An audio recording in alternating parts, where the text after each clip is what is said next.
Inilah perang pertama yang terjadi di sekeliling Ka'bah. Cerita ini disebutkan oleh Ibnu Hisham dalam tarikhnya, bahwa sepeninggal Nabi Ismail dan anaknya Nabit, terjadilah perebutan kekuasaan antara Bani Jurhum dan Kathura. Keduanya sama-sama berangkat dari Yaman, dan menempati Mekah setelah menemukan sumber mata air Zam-Zam. Jurhum yang pada waktu itu dipimpin oleh Mudad bin Amr mendiami perbukitan Mekah.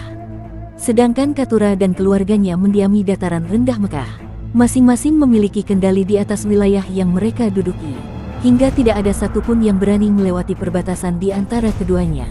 Dan adalah Ka'bah serta sumber air Zam-Zam berada di wilayah Jurhum. Demikian juga seluruh keturunannya Nabi Ismail berada di wilayah Jurhum, sehingga kendali atas Ka'bah dan Mekah sepenuhnya berada di dalam genggaman Jurhum. Sepeninggal anaknya Nabi Ismail yang bernama Nabit, orang-orang Kathura menyerang wilayah Jurhum, hingga terjadilah peperangan hebat yang pada akhirnya dimenangkan oleh Jurhum.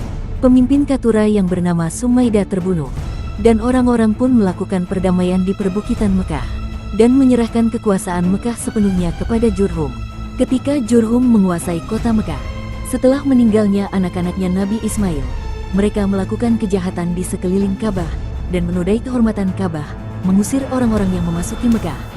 Bahkan di antara mereka ada yang sampai berzina di dalam Ka'bah. Salah satu pasangan dari orang-orang Jurhum, yang bernama Isaf dan Naila, melakukan perzinahan di dalam Ka'bah.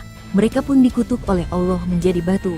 Kemudian batu tersebut dipindahkan di samping sumur Zam-Zam. Beberapa orang daripada keturunan Ismail yaitu suku Bakar bin Abdumanat, melakukan persekutuan dengan Bani Khuza'ah untuk mengusir Jurhum daripada kota Mekah. Maka terjadilah peperangan dan Bani Jurhum pun diusir. Sebelum Bani Jurhum meninggalkan kota Mekah, mereka sempat mengubur harta karun di dalam sumur Zam-Zam, dan mereka pun menutup sumur Zam-Zam tersebut dengan kayu dan pasir. Sehingga semenjak Bani Khuza'ah menguasai kota Mekah, Zam-Zam tersebut pun tidak pernah lagi ditemukan selama 300 tahun, hingga akhirnya Abdul Muthalib kakeknya Nabi, yang menemukannya kembali.